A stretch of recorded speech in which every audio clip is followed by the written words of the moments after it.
Hello friends, आप लोग का फिर से स्वागत है मेरे यूट्यूब चैनल शिवा साइंस में। और आज फिर से हम लोग वही चैप्टर लेकर आए हैं जो चैप्टर हम लोग का चल चुके हैं। चैप्टर का हमारा नाम है रासायनिक अभिक्रिया एवं समीकरण। 10th का चैप्टर 1 है केमिस्ट्री का, जो हम लोग इसमें बहुत सारे पॉइंट्स देख चुके हैं, क्लियर कर चुके हैं। अब इसी चीज को आगे देखते हुए हम चलेंगे। जैसे हम लोग इसमें सबसे पहले तो हम लोग परिचय में रासायनिक अभिक्रिया के बारे में जान चुके हैं। रासायनिक अभिक्रिया क्या है, किसे कहते हैं, इससे रिलेटेड जितने भी एग्जांपल्स हैं। उसके बाद हम लोग देखे थे समीकरण। रासायनिक समीकरण किसे कहते हैं, जैसा कि एक बार फिर से रिवाइज करते हुए बोलते हैं कि रासायनिक अभिक्रिया वो है जिसमें हम किसी भी दो पदार्थों को मिला करके एक नया पदार्थ बनाते हैं। यही प्रक्रिया हमारी क्या है, रासायनिक अभिक्रिया। वही हम बात करें समीकरण की, तो जब भी हम किसी पदार्थों को अभिकारक एवं उत्पाद के रूप में रख करके समीकरण के रूप में दर्शाते हैं तो इसी को हम लोग रासायनिक समीकरण कहते हैं। या आप लोग दूसरे तरीके से परिभाषा लिखना चाहेंगे तो लिख सकते हैं कि किसी भी हम लोग रासायनिक समीकरण में शामिल होने वाले पदार्थों को संकेत, चिन्ह आदि से दर्शाते हैं और उसे समीकरण के रूप में लिखते हैं तो उसे हम लोग रासायनिक समीकरण कहते हैं। तो ये हमारा इंट्रोडक्शन था पहले कि रासायनिक अभिक्रिया क्या है, समीकरण क्या है। फिर हम लोग देखे थे कि मैग्नीशियम रिबन, जो कि आपके एनसीईआरटी का एक बेस्ट एग्जांपल है, और उसमें दिया हुआ है कि मैग्नीशियम रिबन को जलाने के बाद हम लोग को एक सफेद रंग का चून मिल रहा था। तो क्वेश्चन भी पूछा गया है 2 नंबर का इसमें कि मैग्नीशियम रिबन को जलाने से पहले साफ क्यों किया जाता है। तो आप लोग का आंसर है इसमें कि जो भी हमारा है रासायनिक मैग्नीशियम तत्व जो है बहुत क्रियाशील होता है, जो वायु की उपस्थिति में बहुत जल्दी ऑक्सीजन के साथ अभिक्रिया कर देता है। इसीलिए मैग्नीशियम ऑक्साइड की परत जमा हो जाती है और उसी मैग्नीशियम ऑक्साइड की परत को हटाने के लिए हम लोग क्या करते हैं, मैग्नीशियम रिबन को साफ करते हैं ताकि वो अच्छे से जल सके। फिर हमने देखा था रासायनिक अभिक्रिया का प्रकार, जिसमें हम लोग संयोजन पढ़ चुके थे, वियोजन पढ़ चुके थे, विस्थापन भी हो चुका था और विस्थापन में कुछ आपको ट्रिक भी बताए गए थे कि उसमें अधिक क्रियाशील वाले तत्वों को कैसे याद रखना है। अब आगे हम देखेंगे द्विविस्थापन। द्विविस्थापन में क्या होता है और द्विविस्थापन अभिक्रिया क्या है, ये चौथा पॉइंट हम लोग का बचा हुआ था, आगे हम यही देखेंगे। द्विविस्थापन अभिक्रिया किसे कहते हैं। तो देखिए, द्विविस्थापन अभिक्रिया वैसी है जिसमें आयनों का वितरण होता है। किसका हो रहा है, आयनों का। एग्जाम्पल फॉर हम लेते हैं अगर NaCl प्लस में NaOH, तो यहाँ पे क्या होगा, अगर हम ले NaCl यहाँ पे मिस्टेक हुआ है, अगर हम यहाँ पे ले NaCl और आपका जल, तो यहाँ पे क्या होगा, यहाँ पे जो चीजें हैं एक दूसरे के साथ जा करके मिल जाती है। एक मिनट, आप लोग इस समीकरण में कुछ मिस्टेक लग रहा है यहाँ पे द्विविस्थापन अभिक्रिया में।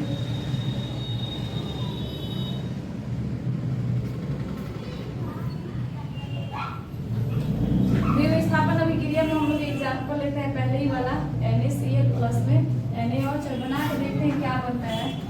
हम लोग के इस एग्जाम्पल के अनुसार ये जो Na है किसके साथ जाके मिलेगा, NaOH, उसी का ऑपोजिट आ जाएगा यहाँ पर। और इस चीज को आप लोग समझिएगा, इसमें हो क्या रहा है, इसमें होता है प्लस माइनस, इसमें भी है प्लस माइनस। OH हमेशा माइनस में होता है और सोडियम हमेशा प्लस में होता है। इसमें भी हमारा सोडियम प्लस में है और क्लोरीन हमारा क्या है, माइनस। अब यही चीज तो आप लोग को समझना है कि यहाँ हुआ क्या है। द्विविस्थापन अभिक्रिया एक ऐसी अभिक्रिया है जिसमें आयनों का वितरण होता है, आयन एक्सचेंज हुआ है। देख रहे हैं आप लोगों को कि ये प्लस किसी और माइनस के साथ जुड़ गया है और वही ये माइनस किसी और प्लस के साथ जुड़ करके हम लोग को रिजल्ट इसका उल्टा मिला है। यही तो होता है, आप लोग को तरह तरह के एग्जांपल्स मिलेंगे द्विविस्थापन अभिक्रिया में। इसी द्विविस्थापन अभिक्रिया में पहले आप लोग परिभाषा को समझे कि इसमें हो क्या रहा है। इसमें दोनों आयनों का वितरण हो रहा है और इसी को हम लोग वही विस्थापन में हम लोग देखे थे। तो विस्थापन में अधिक क्रियाशील वाले तत्वों को हटा देते हैं, कौन, कम क्रियाशील वाले तत्वों को। अधिक क्रियाशील तत्व क्या करते हैं कि कम क्रियाशील तत्वों को हटा करके उनका स्थान विस्थापित कर लेते हैं, उन्हीं के स्थान पर जाकर बैठ जाते हैं। इसी कारण उनको विस्थापन कहते हैं। द्विविस्थापन में क्या होता है कि इसमें आयन एक दूसरे से एक्सचेंज हो जाते हैं और एक दूसरे के स्थान पर चले जाते हैं, जिसको हम लोग बोलते हैं द्विविस्थापन अभिक्रिया। तो द्विविस्थापन अभिक्रिया आपका क्या है, द्विविस्थापन अभिक्रिया में आयनों का वितरण होता है। यह एक ऐसी अभिक्रिया है जिसमें आयनों का वितरण होता है और जो भी हमारा अभिक्रिया, जो भी हमारे पास उत्पाद आते हैं इसको हम लोग द्विविस्थापन अभिक्रिया कहते हैं। इसमें हम लोग एक दो एग्जाम्पल बाद में देख लेंगे जब हम लोग रासायनिक समीकरण बनाएंगे। तो आगे हम लोग देखते हैं, इसके अतिरिक्त भी आपसे बहुत सारी अभिक्रियाएं पूछी जाती हैं।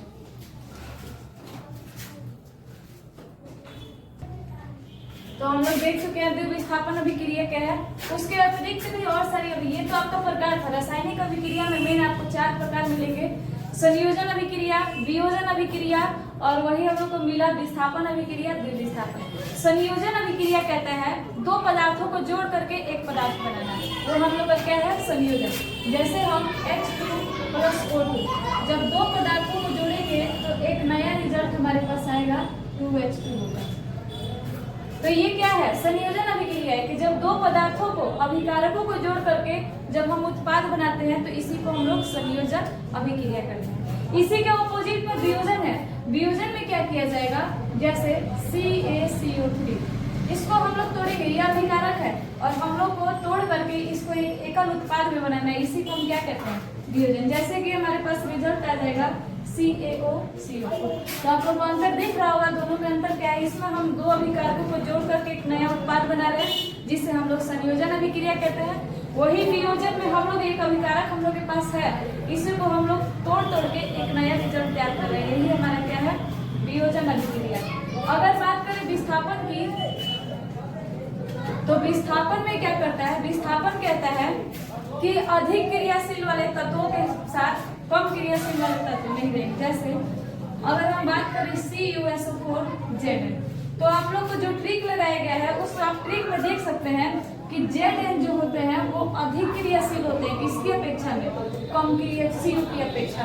यहाँ होगा क्या कि ये Zn ताकतवर होने की वजह से SO4 के साथ रिएक्शन कर देगा और किसको अलग कर देगा, Cu। तो विस्थापन अभिक्रिया वो है जिसमें कम क्रियाशील वाले तत्व अधिक क्रियाशील तत्वों की वजह से अपने स्थान को विस्थापित करके हट जाते हैं, इसी को हम लोग क्या कहते हैं, विस्थापन अभिक्रिया। तो ये आपका तीसरे अभिक्रिया का एग्जाम्पल था। चौथा हम लोग देखे हैं द्विविस्थापन अभिक्रिया। एक एग्जाम्पल देखे हैं NaCl प्लस में NaOH। तो इसमें क्या हो रहा है, इसमें आयनों का वितरण हो रहा है और ऐसी अभिक्रिया को हम लोग क्या कहते हैं, द्विविस्थापन अभिक्रिया। तो इस प्रकार से आप चारों एग्जाम्पल देख सकते हो। आपके पास जैसे भी एग्जाम्पल है, कभी कभी आप लोगों को क्वेश्चन आ जाता है इस तरीके से करके, A + B = AB। किसका उदाहरण है, ऑब्जेक्टिव में आप लोग को ऐसे ही दिया जाता है, A + B AB किसका उदाहरण है, तो इसका आंसर होगा संयोजन का।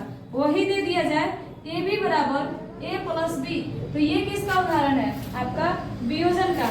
वही इसमें क्या है, AB + C बराबर क्या रिजल्ट आएगा हम लोग के पास, AC + B। क्यों, क्योंकि B क्या था, हम लोग का कम क्रियाशील था। तो ये आपका विस्थापन था। वही द्विविस्थापन में क्या होगा, AB + CD बराबर में क्या हो जाएगा, AD + CB। तो इस तरीके से आपको संकेत कर करके ऑब्जेक्टिव भी आते हैं, ऑब्जेक्टिव पूछे जाते हैं रासायनिक समीकरण से, और इसी रासायनिक समीकरण में 4 ऑप्शन दे करके आपको पूछ देगा कि इसमें रासायनिक संयोजन अभिक्रिया कौन सा है, वियोजन अभिक्रिया कौन सा है, विस्थापन कौन सा है और द्विविस्थापन कौन सा है। तो इस तरीके से आप लोग इस चीज को देख लेंगे। तो ये था आपका रासायनिक अभिक्रिया का चारों मेन में अभिक्रिया। तो आप लोग इसमें अंतर देख लेंगे और जहां भी आप लोग को प्रॉब्लम होगा वहां पे कमेंट कर देंगे कि हाँ हम लोग को ये अभिक्रिया समझ में नहीं आई है। इसके अतिरिक्त भी आप लोग को चैप्टर में बहुत सारे जैसे अवक्षेपण अभिक्रिया, उष्माशोषी अभिक्रिया, उष्माक्षेपी अभिक्रिया, अपचायक, ऑक्सीकरण, रेडॉक्स अभिक्रिया, ये सारा इसके अतिरिक्त मिलता है, इसी चीज में शामिल होता है, पर हम लोग को अलग से पढ़ना पड़ता है। तो उस पॉइंट को भी हम लोग देख लेंगे ताकि हम लोग को इस चैप्टर में कोई दिक्कत ना हो। तो आइए जानते हैं अवक्षेपण अभिक्रिया के बारे में।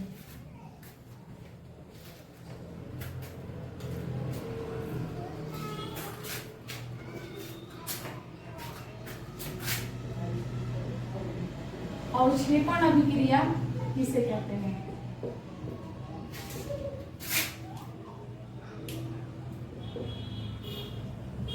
सबसे पहले तो आप इसका परिभाषा सीखें। अवक्षेपण अभिक्रिया, इसमें हम लोग बोलेंगे क्या, सबसे पहले एक ऐसी अभिक्रिया है जिसमें किसी अवक्षेप का निर्माण होता है। अवक्षेप बनेगा, उसी अभिक्रिया को हम क्या कहते हैं, अवक्षेपण। एक इस प्रकार की अभिक्रिया है जिसमें अवक्षेप का निर्माण होता है और वैसे अभिक्रिया को हम लोग कहते हैं अवक्षेपण अभिक्रिया।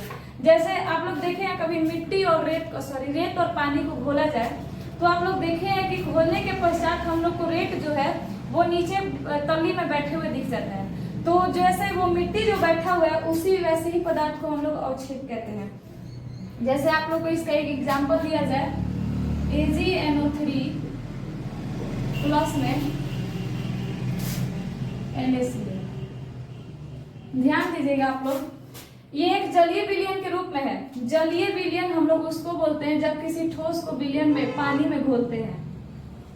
जब किसी ठोस को हम लोग पानी में घोलते हैं किसी भी पदार्थ को, तो उसी को हम लोग जलीय विलयन बोलते हैं। ये दोनों अभी जलीय विलयन की अवस्था में है, AgNO3 और प्लस में NaCl। जब इसका हम लोग रिजल्ट तैयार करेंगे तो ये Ag कहाँ चला जाएगा? देखिए अब यहाँ पर आपका द्विव विस्थापन अभिक्रिया है। द्विव विस्थापन में क्या होगा, ये कहीं ना कहीं आपका प्लस है और ये आपका माइनस में है। ये प्लस और माइनस, यहाँ होगा क्या, ये प्लस किसके पास चला जाएगा, Cl। तो आप लोग का रिजल्ट क्या हो जाएगा, AgCl। और दूसरा हम लोग का रिजल्ट होगा NaNO3। नीचे लिख देते हैं, शायद किसी को दिखेगा नहीं, AgCl प्लस में NaNO3। तो ये आप लोग जो रिजल्ट देख रहे हैं ये क्या होता है, ये जाकर ये जलीय विलयन के रूप में है, पर इसको जब अभिक्रिया करवाई जाएगी तो ये अवक्षेप के रूप में हम लोग को रिजल्ट मिलता है। तो जब भी किसी अभिक्रिया में अवक्षेप का निर्माण हो तो उसे हम लोग अवक्षेपण अभिक्रिया कहते हैं। ये AgNO3 आपके जलीय विलयन के रूप में है, NaCl भी जलीय विलयन के रूप में है। जब इसमें हम अभिक्रिया करवाते हैं तो हम लोग को रिजल्ट मिलता है AgCl और NaNO3 अवक्षेप के रूप में ये रिजल्ट मिल जाता है। तो इस प्रकार की अभिक्रिया को हम लोग क्या कहते हैं, अवक्षेपण अभिक्रिया। तो अभी तक हम लोग 5 प्रकार की अभिक्रिया, हर एक चीज आप लोग रिवाइज करते जाएंगे, कैसी कैसी अभिक्रिया सीखे, संयोजन, वियोजन, विस्थापन, द्विव विस्थापन और एक अभी देखे हम लोग अवक्षेपण अभिक्रिया। उसके बाद हम लोग देखते हैं ऊष्मा शोषी और ऊष्मा छेपी। बहुत कॉमन सा है, बहुत जगह पे ये पूछे भी जाते हैं। ऊष्मा शोषी अभिक्रिया और आपका एक आता है ऊष्मा छेपी अभिक्रिया।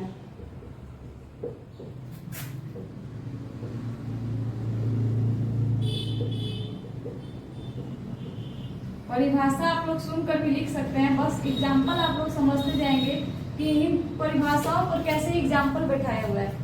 आपको नाम में ही मिल रहा है, शोषी ऊष्मा, किसका शोषण होगा, ऊष्मा का होगा। छेपी मतलब होता है मुक्त होना, छेपी का अर्थ होता है मुक्त होना। किसका मुक्त होगा, ऊष्मा मुक्त होगी।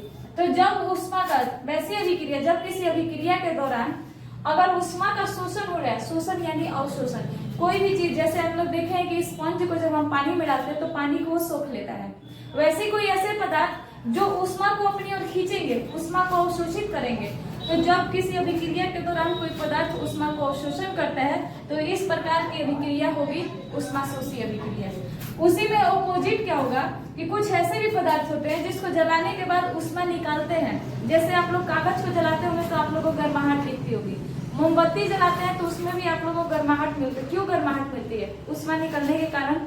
आप लोग सांस लेते हैं तो पढ़ा जाता है कि श्वसन भी एक ऊष्मा छेपी अभिक्रिया है। क्यों, क्योंकि इसमें भी ऊष्मा निकल रही है। तो जिस भी चीजें में ऊष्मा मुक्त होगी, जिन भी अभिक्रियाएं में ऊष्मा का मुक्त होगा, इसी अभिक्रिया को हम लोग क्या कहते हैं, ऊष्मा छेपी अभिक्रिया। जब कोई अभिक्रिया के दौरान कोई पदार्थ ऊष्मा का अवशोषण करे तो उसे ऊष्मा शोषी अभिक्रिया कहते हैं। जब कोई अभिक्रिया के दौरान कोई पदार्थ ऊष्मा को मुक्त करे तो उसे हम लोग ऊष्मा छेपी अभिक्रिया कहते हैं। ऊष्मा शोषी का आइए एग्जाम्पल देखते हैं नीचे, जैसे कैल्शियम कार्बोनेट। कैल्शियम कार्बोनेट जो कि संगमरमर में पाया जाता है दीवारों पर, इसकी परत। जब कैल्शियम कार्बोनेट को हम लोग ऊष्मा दे करके तोड़ते हैं, अब देखिए यहाँ ऊष्मा क्या कर रहा है, ये ऊष्मा ले रहा है, मुक्त नहीं कर रहा है। इसको तोड़ने के लिए हम लोग क्या करना है, इसको ऊष्मा देना है। तो ये क्या करेगा, अपने अंदर ऊष्मा को अवशोषित करेगा, जिसके कारण ये ऊष्मा का अवशोषण करने के कारण ये टूट जाएगा। किस किस में, CO2 गैस में और कैल्शियम ऑक्साइड में। तो ये CaCO3 किस रूप में टूट जाएगा, कैल्शियम ऑक्साइड और कार्बन डाइऑक्साइड। तो आप लोग पढ़ भी रहेंगे आजकल की जो ताजमहल की संगमरमर की पत्थरें वो पीली होते जा रही है, इसी कारण ऊष्मा अधिक होने के कारण, प्रदूषण होने के कारण। तो आपका कैल्शियम कार्बोनेट को उष्मा देने पर क्या हम लोग को मिलेगा, कैल्शियम ऑक्साइड और कार्बन डाइऑक्साइड। तो ये आपका उष्मा शोषी का एग्जाम्पल था। वही हम बात करें उष्मा क्षेपी में, तो इसमें तो हम लोग को क्या चाहिए, उष्मा चाहिए, उष्मा मुक्त होना चाहिए। तो आप लोग methane, ethane, propane, butane, carbon की हम लोग आगे चैप्टर कार्बन वाले चैप्टर में पढ़ेंगे। कार्बन की ऐसे 10 अवस्था है जिसको कितना भी हम लोग जलाएंगे तो हम लोग को लास्ट में 2 चीजें मिलेंगी, एक उष्मा, कार्बन डाइऑक्साइड, और बाकी जो आपका बचा जल की मात्रा। जैसे एग्जाम्पल को हम लेते हैं, मीथेन को जब हम ऑक्सीजन की उपस्थिति में जलाते हैं तो हम लोग को 2 चीजें मिलेंगी। एक तो हम लोग की ये जो कार्बन है ये ऑक्सीजन के साथ मिलकर कार्बन डाइऑक्साइड बनाएंगी, और हाइड्रोजन कुछ मात्रा में जल निकालते हैं मिल करके, और लास्ट में हम लोग की उष्मा निकलती है। उष्मा को यहाँ दिखाया जाता है तभी आपको फुल मार्क्स मिलता है। यहाँ उष्मा लिख के दिखा, तीर के रूप में दिखा दिया जाता है। तो ये आपका क्या है, जब हम मीथेन को ऑक्सीजन की किसी भी चीज को आप ऑक्सीजन की उपस्थिति में ही जलाते हैं, ऑक्सीजन की उपस्थिति में जलाएंगे तो हम लोग को 2 चीजें मिलेगी, एक कार्बन डाइऑक्साइड, कुछ जल की मात्रा, और आपका लास्ट हम लोग को मिलेगा उसमें। यहाँ कोई क्वेश्चन होगा जल की मात्रा क्यों मिले, अगर हाइड्रोजन ऑक्सीजन है तो रिएक्शन करके वो जल की मात्रा बनाएंगे ही, कुछ मात्रा में पर बनाएंगे। तो आपका मीथेन और ऑक्सीजन की उपस्थिति में जलाने पर आपको कार्बन डाइऑक्साइड मिलेगा, जल की कुछ मात्राएं मिलेंगी और उष्मा मुक्त होगा। तो यहाँ आप देख रहे हैं कि उष्मा मुक्त हो रही है, तो ये किसका एग्जाम्पल हो जाएगा, उष्मा क्षेपी का। वही आप देख रहे हैं कि CaCO3 को उष्मा चाहिए तोड़ने के लिए, तो इसको उष्मा चाहिए, तो ये कैसा हो गया, उष्मा शोषी हो गया। किस टाइप का हो गया, उष्मा शोषी, और ये उष्मा निकाल रहा है जिसके कारण ये क्या हो जाएगा, उष्मा क्षेपी। तो अभी हम लोग रासायनिक अभिक्रिया के प्रकार को देखने के बाद अभी देखें अवक्षेपण अभिक्रिया, जो अवक्षेप का निर्माण करते हैं। एग्जाम्पल था हमारा AgNO3 NaCl, रिएक्शन करवाए तो अवक्षेप मिला हम लोग को। उष्मा शोषी देखे जिसमें उष्मा का शोषण हो रहा था, और एक एग्जाम्पल भी बहुत बेस्ट देख लिए, इस पे आप MgCO3 पे आप ट्राई कर सकते हैं तोड़ करके, ये भी दोनों को हाईलाइटेड, और ये आपका ऑप्शन है, उदाहरण है। वही उष्मा क्षेपी में आप लोग की क्या हो रही थी, उष्मा मुक्त हो रही थी। अब मेन आते हैं रेडॉक्स अभिक्रिया, जो कि बहुत हाईलाइटेड और बहुत ज्यादा पूछे जाने वाला क्वेश्चन है। रेडॉक्स अभिक्रिया को सीखने से पहले हम पहले 2 पॉइंट सीखेंगे। इसमें आपका 2-3 अभिक्रिया ये जो बीच बीच में आते हैं वो सारी चीजें, इसीलिए इन लोग को प्रकार में नहीं रखा गया है, ये अभिक्रिया के बीच में ही काम होता है। अब हम लोग सीखेंगे 2 प्रकार की अभिक्रिया, एक तो ऑक्सीकरण अभिक्रिया जो आप लोग सिर्फ रखते हैं,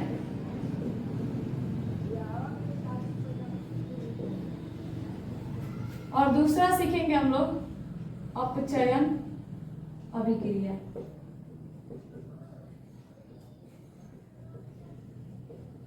दोनों को मिलाकर ही रेडॉक्स अभिक्रिया का जन्म होता है।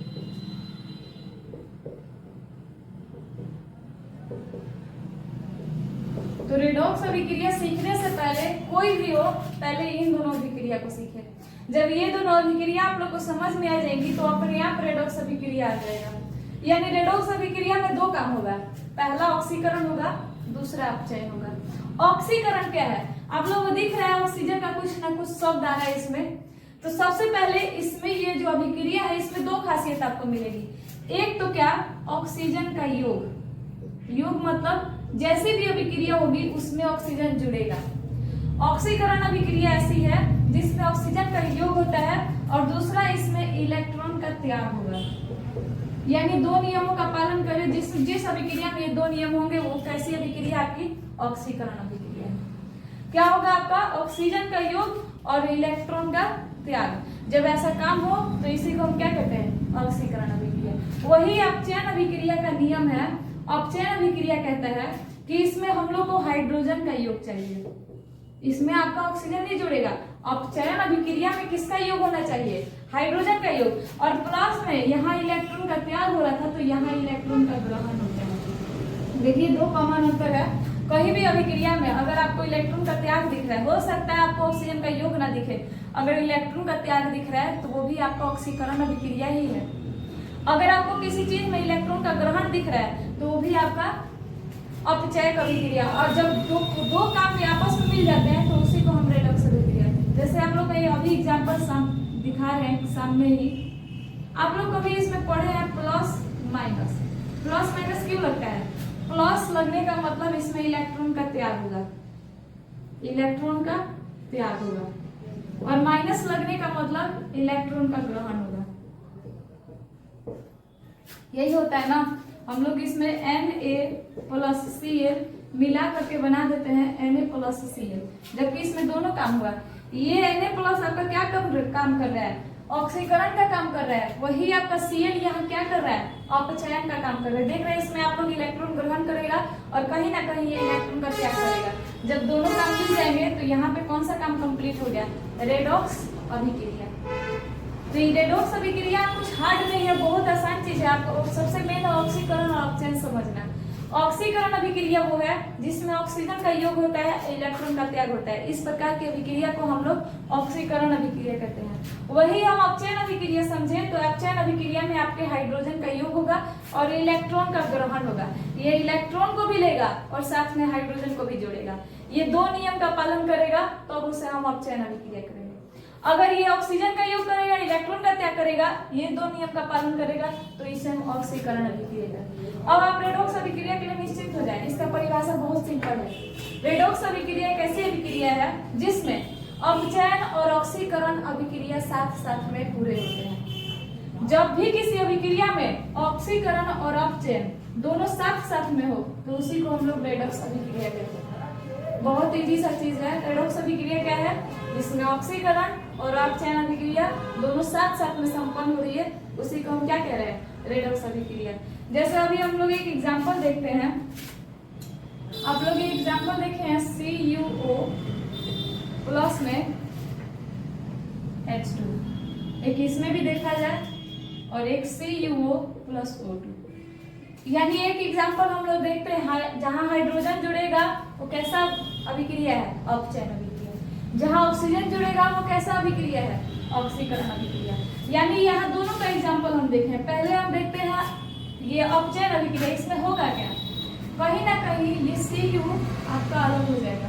ऑक्सीजन पे हमेशा माइनस आवेश होता है, हाइड्रोजन पे प्लस आवेश। अब यहाँ देखेंगे हाइड्रोजन जुड़ा हुआ है, जुड़ने की वजह से हम लोग समझ गए कि ये अपचयन अभिक्रिया है। इसमें होगा क्या? ये हाइड्रोजन आपका किसके साथ जुड़ जाएगा? प्लस में ऑक्सीजन के साथ, और बन गया जल। कॉपर प्लस में जल, रिजल्ट आ गया। अब अगर इसको हम जोड़े तो इसमें आपको क्या मिलेगा? Cu+O3। कहीं ना कहीं इस प्रकार का एग्जाम्पल। तो ये आपको रिएक्शन के लिए नहीं समझाया गया है, ये आपको ऐसा एग्जाम्पल दिखाया गया है कि आप लोगों के पास ऐसे ऐसे एग्जाम्पल आएंगे जिसमें आपको हाइड्रोजन जुड़ते हुए दिखेगा, ऑक्सीजन जुड़ते हुए दिखेगा। जब भी ऑक्सीजन जुड़ते हुए दिखे तो वो आपका ऑक्सीकरण अभिक्रिया है। जब भी आपको हाइड्रोजन जुड़ते हुए दिखे तो वो आपका अपचयन अभिक्रिया है। इसी तरीके से एक और हम लोग एग्जाम्पल लेते हैं जो इन दोनों नियमों का पालन करेगा, और उसको हम लोग रेडॉक्स अभिक्रिया भी कह सकते हैं।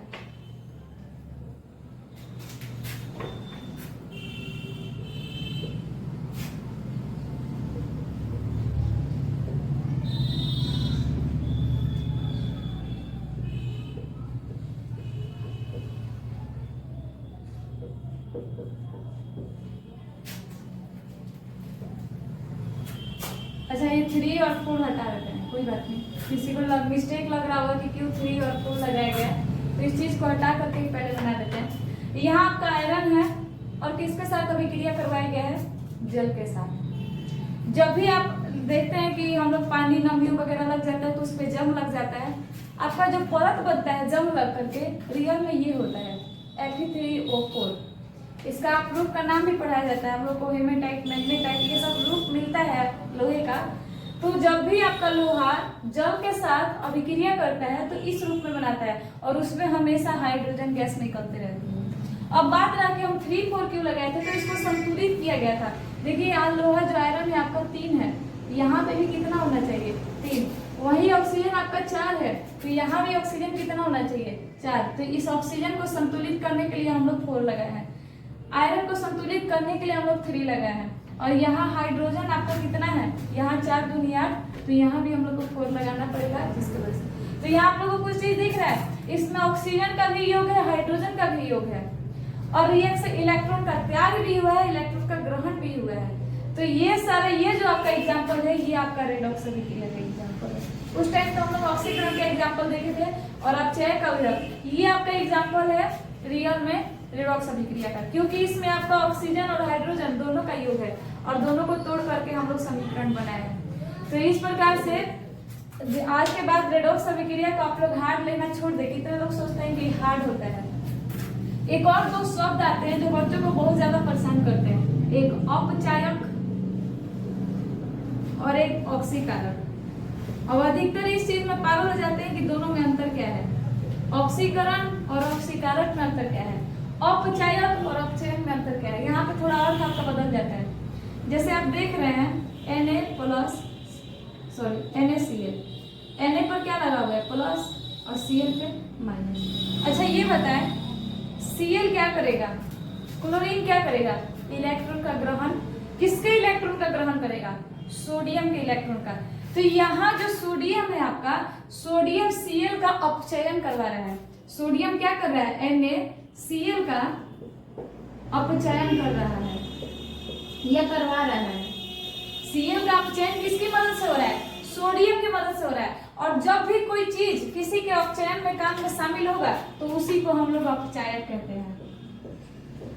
ये काम कर रहा है ऑक्सीकरण का, पर ये करवा क्या रहा है, दूसरे वाले तत्व को अपचयन का काम करवा रहा है, जिस कारण इसको हम क्या कहते हैं, अपचायक कहते हैं। वही अगर ऑक्सीकारक की बात करें तो ऑक्सीकारक आपका Cl हो जाएगा, क्योंकि Cl ही तो है जो सोडियम से क्लोरीन को मुक्त, सोडियम से इलेक्ट्रॉन का त्याग करवा रहा है। अगर Cl नहीं होता तो क्या सोडियम इलेक्ट्रॉन का त्याग कर देता, नहीं करता। तो इलेक्ट्रॉन का त्याग कौन करवा रहा है, क्लोरीन करवा रहा है, जिसके कारण से इसको हम लोग बोलते हैं ऑक्सीकारक। तो बहुत अलग अलग चीज है जिसकी वजह से बच्चे कंफ्यूज रहते हैं, और ऑक्सीकरण को ही ऑक्सीकारक कह देते हैं, अपचयन को ही अपचायक कह देते हैं। दोनों अलग अलग चीज है, ध्यान से देखिएगा। ऑक्सीकरण एक प्रक्रिया है जिसमें केवल आपका ऑक्सीजन जुड़ रहा है या तो इलेक्ट्रॉन का मुक्त हो रहा है, इलेक्ट्रॉन का त्याग हो रहा है।